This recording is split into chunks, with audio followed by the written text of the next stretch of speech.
Hey everyone. Ooh, that's loud. I'm Matthias. I'm the creative director for Virtual Worlds, and this is Scanning the Seven Wonders. So at Virtual Worlds, we do photogrammetry scans of World Heritage sites and artifacts and objects, historical sites around the world.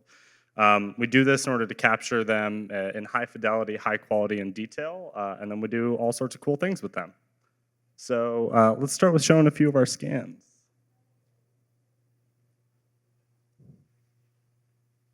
This is Machu Picchu.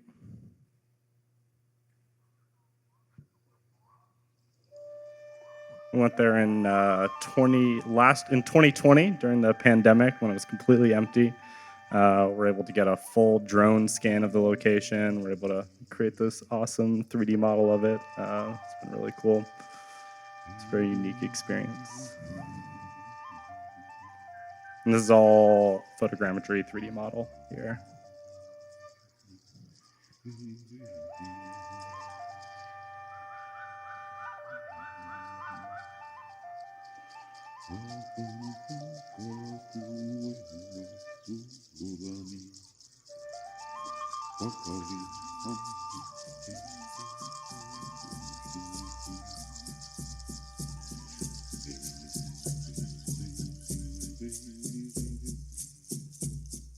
Try to put some atmospheric music in the background.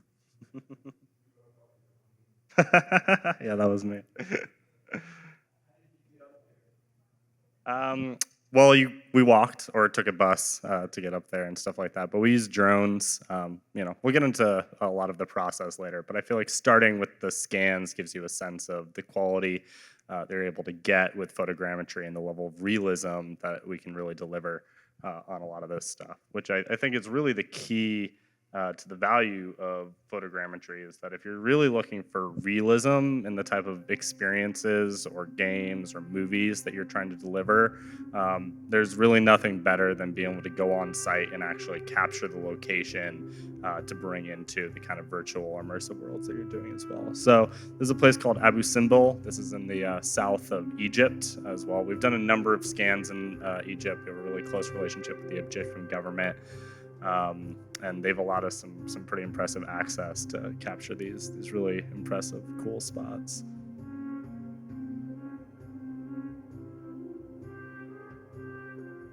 We got the entire interior of this place as well.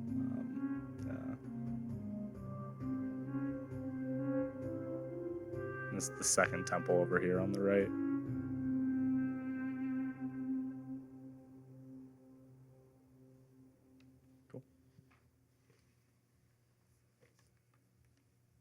And then one of my favorites, we put some fun music behind this one too.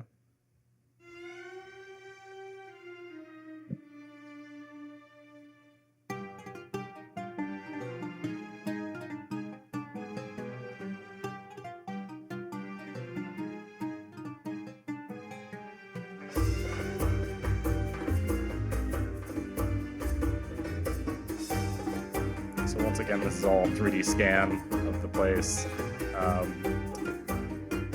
And the size of these models can vary pretty dramatically.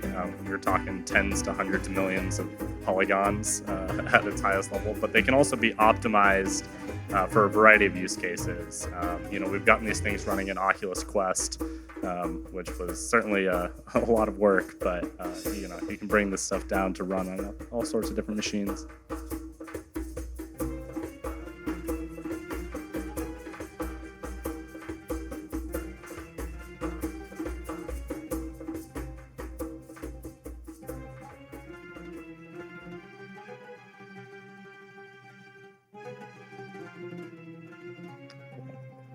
And we don't have a video of some of the last ones, but we've recently been doing a project on King Tut.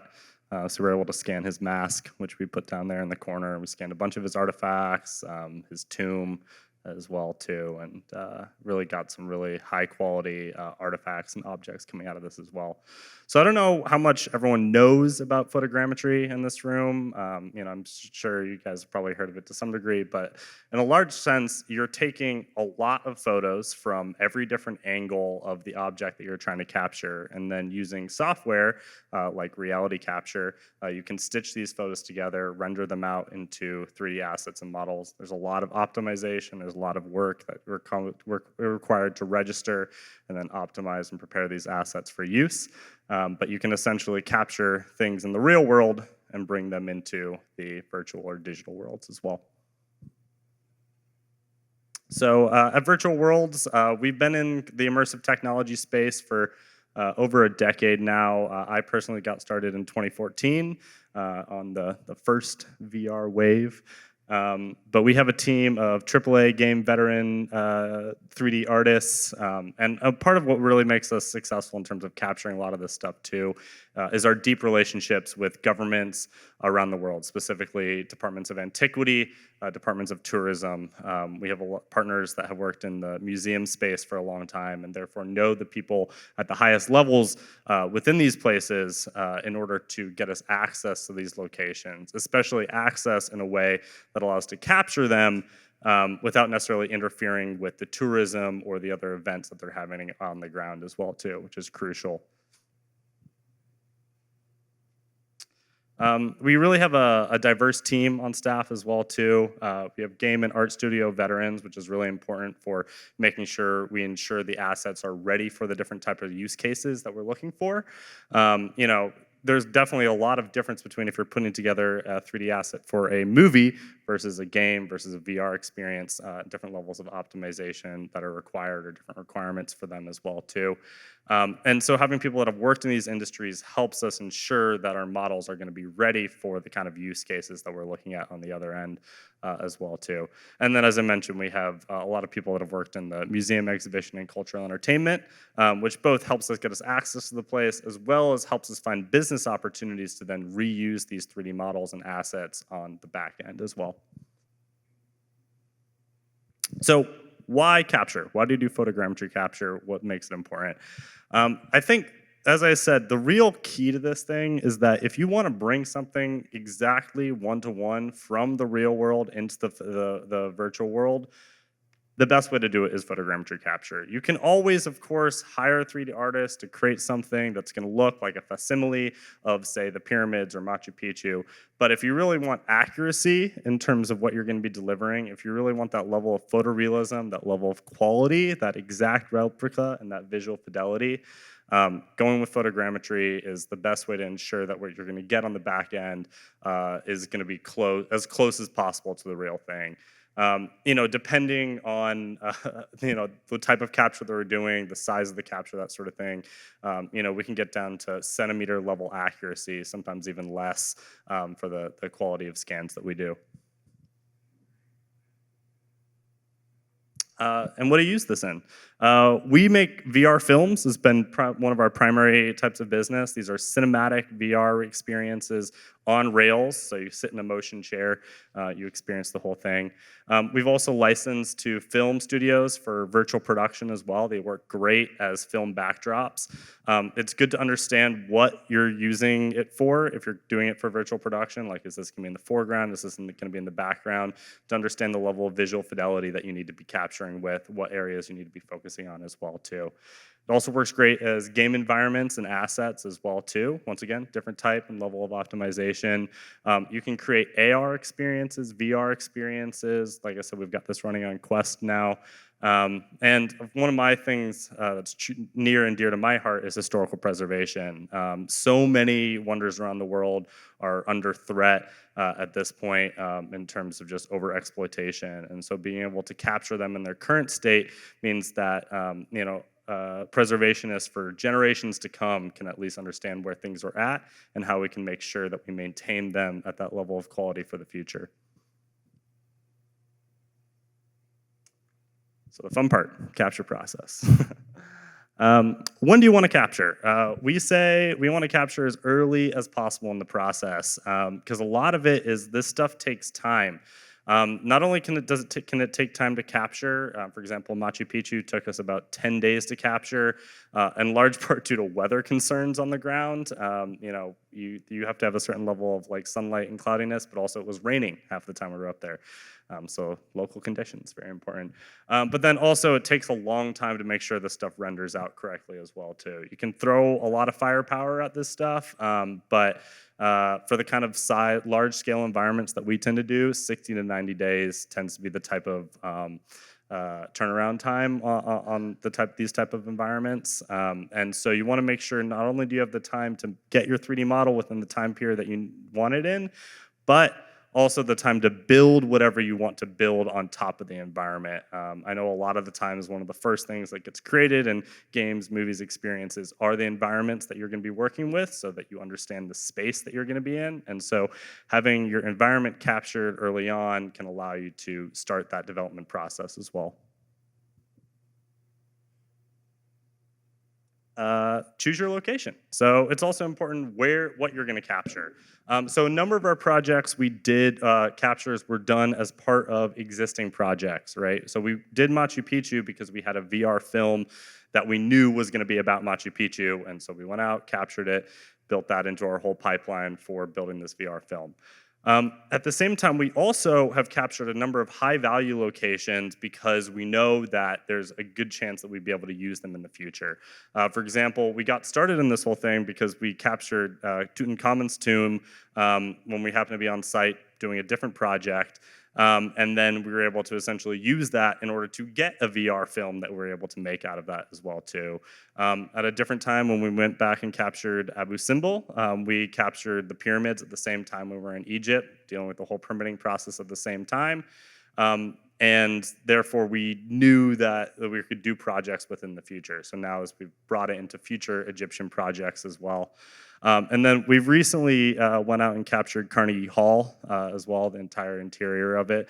It's a high value location. It's the kind of location that's used in all sorts of film, other types of entertainment, and especially as we're moving to more like virtual concerts or what have you, it's the kind of venue and location that having a 3D capture of it is going to be invaluable for years to come. Permitting. This stuff is really difficult and really hard to do if you don't have the right contacts on the ground. So if you're looking to capture a location, it's good to make sure you know people that are involved in the management of that location because they can help you cut through a lot of the red tape that tends to be involved in capturing high value locations as well too. So sometimes it's better to think about what are the places that you have good connections in order to think about what are the places that you'd want to capture after that too. And to start building your pipeline around the places that you already have access to as well. The type of permits that we tend to look for are open use permits as opposed to single use permits. There's a lot of for example, like film photography permits are different between whether you're just going to use them for a single movie or whether you're able to essentially reuse and relicense the kind of stuff that comes out of it on the back end. Those are the kind of permits that we want so that we can essentially commercialize and reuse our captures as well. And then when you're on location, as I mentioned, local conditions can matter a lot. So whether it's raining or what the sunlight is like can have a big impact on how you capture. I'll get into this a little bit later, but you really want flat light when you're doing photogrammetry capture. You want to make sure, basically, a nice cloudy day is like the ideal time to be doing photogrammetry capture because you're not going to get shadows on all of your objects and all that sort of thing. At the same time, if those clouds turn into rain, all of a sudden you can't take your equipment out. You also don't want to be capturing wet objects as well because it adds a lot of reflections, which impacts the photos that you're able to get of those and model with on the background as well. Another big thing that's really important is dealing with people. A lot of these high value locations tend to also be high traffic tourism areas as well. And there's all sorts of different ways of doing it. We got very lucky with Machu Picchu. We were able to go there during a time where tourists were had very limited access to Machu Picchu. And especially for a very big area and needing to capture it during the day meant that this helped us a lot in terms of being able to really get a complete capture of the area without having to edit out a lot of people. Now, on the other hand, you're not going to get that at every place. So, for example, at Abu Simbel, weren't able to close the place down, and so we actually did it at night. We brought in lighting. We actually brought in a giant like cherry picker crane in order to get the stuff at that height because we weren't able to use drones on location there too. And so there's all sorts of workarounds in terms of what the limitations are of the space in order to figure out how you're actually going to capture the area and what time you're going to be able to capture the area. For Carnegie Hall, we basically found days where they didn't have any concerts that night, so we were able to come in during the day and capture those locations as well too. Another thing to always be thinking about when you're on location is where do you need to focus, right? Are you trying to capture an entire location, or are you really only focused on a few different locations for your shot, for your movie, for your experience, right? For example, at Machu Picchu, we did a complete capture of the whole area, but we knew for the VR film that we were creating, there were a few specific areas that we wanted to focus on that we really wanted to highlight. And so we did a drone capture of the entire area to get a complete coverage. And then we used hand photography in order to capture like individual locations that were the most important on the ground in those spots so that we got really high level, really high detail in the spots that we wanted to check out. Equipment.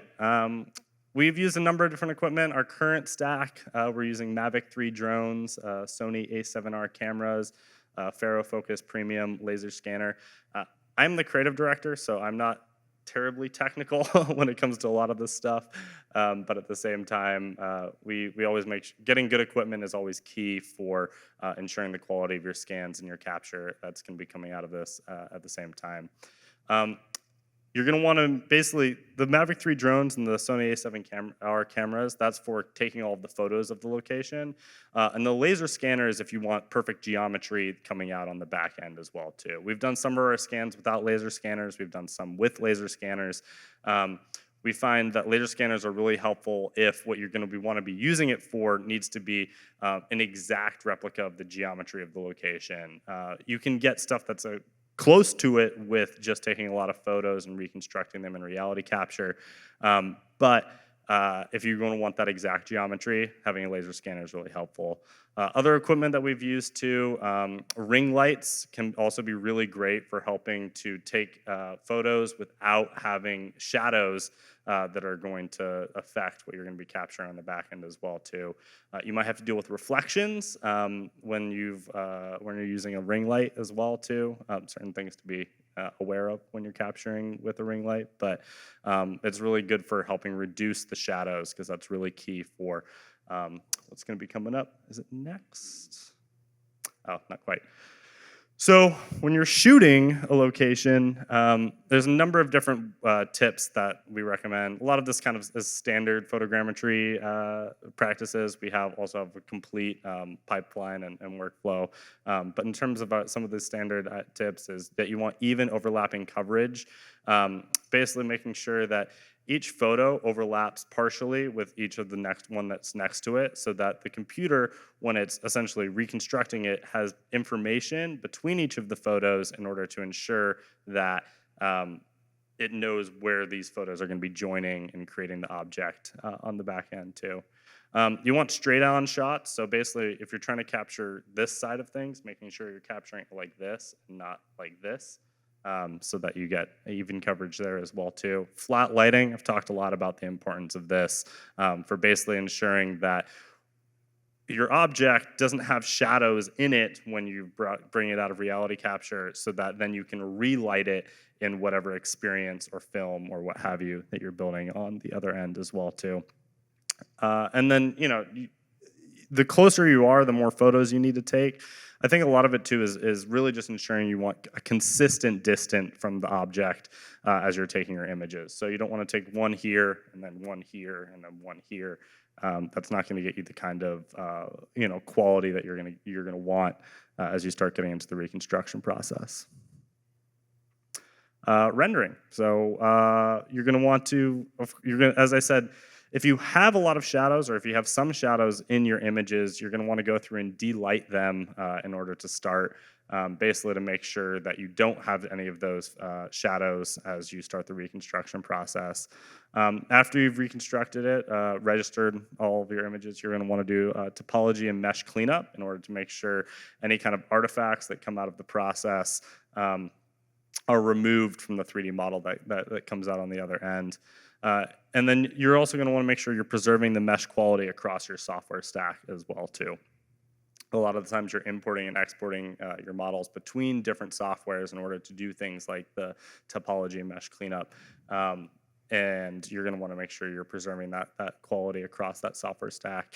And then depending on what the object is, you're going to use different unwrap pipelines as well, whether it's a rough object, whether it's a smooth object, spiky object, that sort of thing as well too. And then at the end, painting and retouching is a good way to make sure your models look perfect on the other end as well too. There's always going to be, especially if you're capturing something really at scale of a large size, there's always going to be minor imperfections. So going through and making sure you paint and retouch them is how you really get something that looks great. And then optimization. So this really comes down to what is your budget for the experience or the game or the film that you're looking to create. So, if you're doing a film production, you can go stuff with really, really high poly counts and, really, really large textures, 8K textures, hundreds of millions of polys. If you're doing a game, I'm sure there's a budget for each scene that you're in as well too, so you can understand, all right, how big can this model be once you put it in there.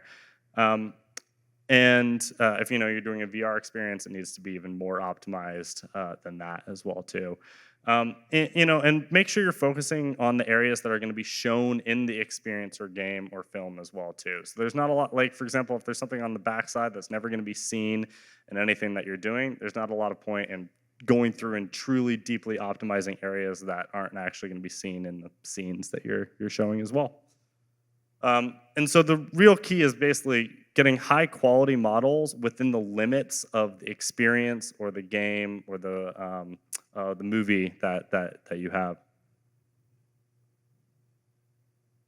And then, of course, we mostly use Unreal Engine 5 at this point for our integration purposes, essentially putting it into the experiences that we build.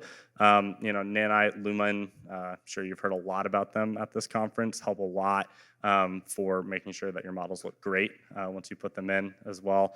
And then, of course, test. Basically making sure that you're still hitting the frame rate, you're still hitting the level of quality after you've integrated it. If you need to go back and clean things up, fix things, you can do that. But the testing is key to making all that happen.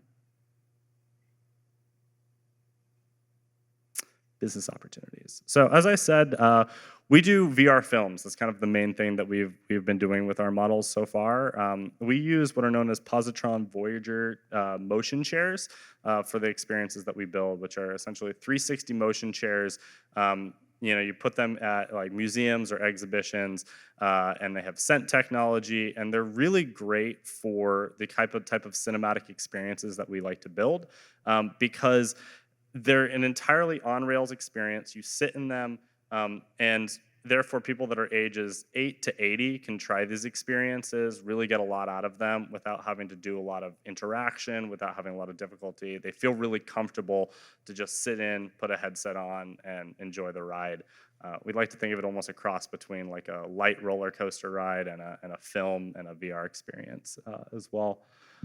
We've partnered with museum exhibitions in order to distribute this content. And this stuff honestly does really, really, really well at these exhibitions. By tying our content specifically to the exhibitions that we're building them for, we've achieved a 60+ capture rate at these places. So 60% of the people that go to the exhibition will try the VR experience as well. Because if you're already there to see stuff about Machu Picchu, who doesn't want to also take a virtual tour of Machu Picchu as well too? So a lot of success, generated a lot of revenue through the type of these VR films that we've been producing as well. And now we're actually starting to look in, that's part of the reason why we've been exploring Quest, is that we're also looking to create at-home experiences as well. So just another way of distributing this content to people and allowing people to explore these incredible sites. We've also been putting our experiences up on the cloud. So I've got a couple demos I wanted to share with you guys.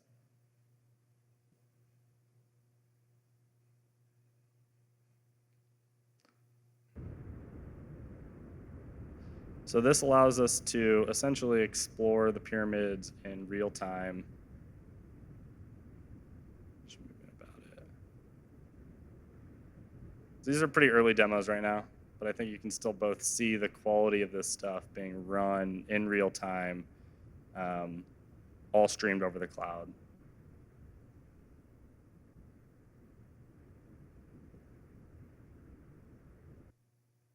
And then we've done with Machu Picchu as well.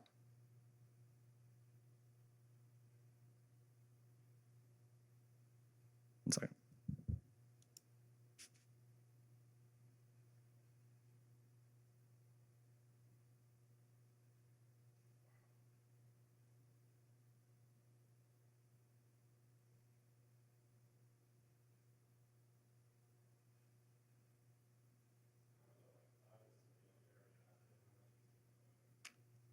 So all the weather effects come afterwards. You don't want to be capturing weather with photogrammetry. I don't think you can capture a cloud with photogrammetry.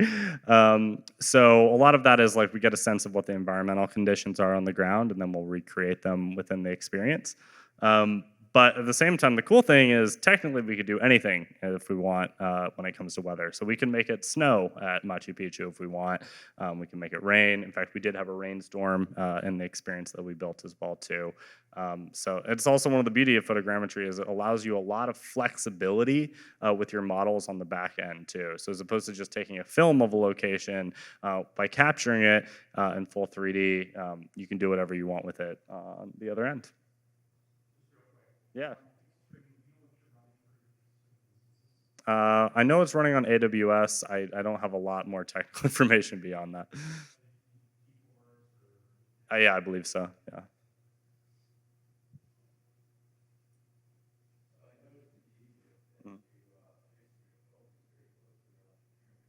Mm-hmm.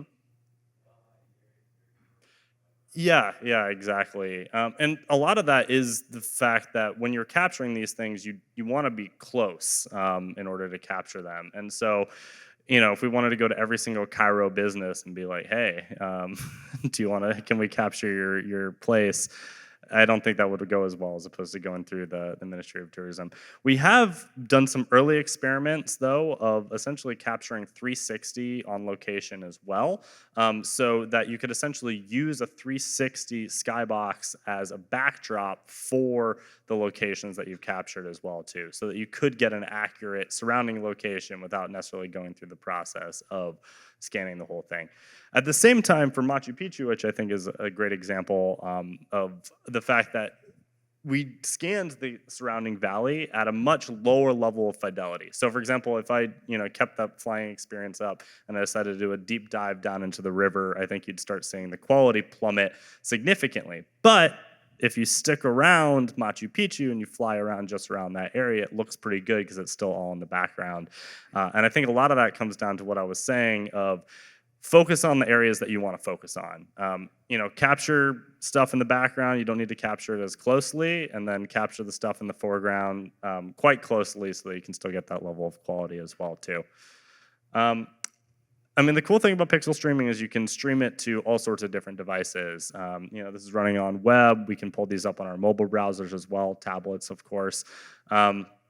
We've been talking to some like TV streaming companies about doing interactive streaming experiences as well. So you could essentially pull this up directly through like Netflix or Amazon Prime Video or something like that, and then just start flying around Machu Picchu as well, which we think would be a pretty cool experience because it's all being run through the cloud.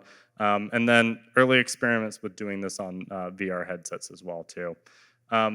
So this allows us to essentially take these type of 3D models and provide them directly to as consumer-based experiences as well to allow anyone to explore photorealistic models of World Heritage sites no matter where they are in the world, which we're also looking into education partnerships as well, to kind of bring these models into the classroom to allow professors or teachers to essentially give live tours of a place like Machu Picchu or the pyramids in real time, either up on a projector or have everyone pull it up on their device and the teachers moving them around as well. Yeah.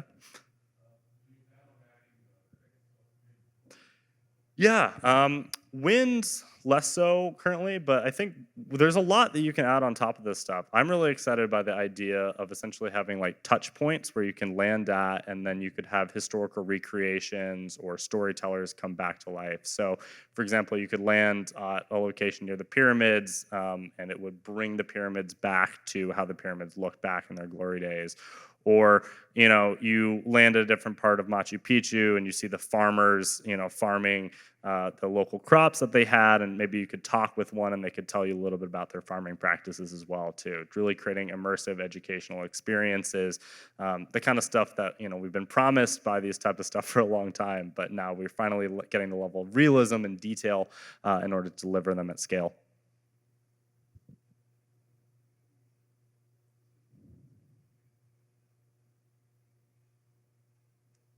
And of course, licensing opportunities. There's all sorts of ways that you can relicense these models as well too. Virtual production, increasingly a hot topic both here and around the world.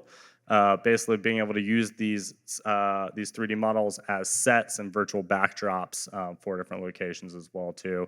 I mean, one of the cool things too that you can do with that stuff then too is, for example, if you're trying to shoot something at Machu Picchu and you want a part of Machu Picchu in the background and then part of it in the foreground, you could actually take the actual parts of the model from Machu Picchu and 3D print them, or at least the portion of it that's coming out into the foreground. And so you're getting an actual replica of Machu Picchu that's being 3D printed to come out as part of your set as well too. I've already mentioned exhibitions and the type of VR experiences that we do, but you can also license them directly to museums and exhibitions as well too, whether you're going to projection map these models or create interactive demos as well too, to allow people to explore them and learn about them as well. Games, you can integrate if you wanted a Machu Picchu themed game. You could have some adventure game where people are exploring Machu Picchu. These also work they can be streamed to all sorts of new metaverse apps as well too. We've been in talks with some of the big companies in that space about trying to bring these models in for either different educational or game opportunities within it. And then you can also, if you wanted to we don't currently do this, but you could directly sell them on asset stores as well too, through that model as well. What's next for us? So we've got really great contacts around the world, as I've mentioned a couple times. So we've been in early talks specifically on the Colosseum and Petra at this point to potentially scan them next time. Yeah, I'm excited. To Petra, no. I've been to Chichen Itza and Angkor Wat, and the Hagia Sophia, but those two I haven't been to. So yeah, I'm excited. So yeah, that'll be cool. And so that is a great part of this job, is that you get to travel to really cool locations and spend a while on them. Especially, Machu Picchu, I remember we were the only people up there, and I remember there was one time when everyone else went to lunch, and I just was like wandering around, and I was like, I'm the only person up here, which is fun. But at the same time, you're doing important work in terms of preserving and capturing these sites, and then finding different ways to use them to expose people around the world of how cool and incredible these places are too. These are just some of the places on our list, and a lot of it does end up getting determined by specific projects, right? Like, for example, we have one project next year. We might be capturing some places in Malta as well too. So, but our goal, honestly, is to try to scan as many of these important World Heritage sites as we possibly can. Partly because we think it's really cool, and partly because we think it's good business. So yeah, that's it so far.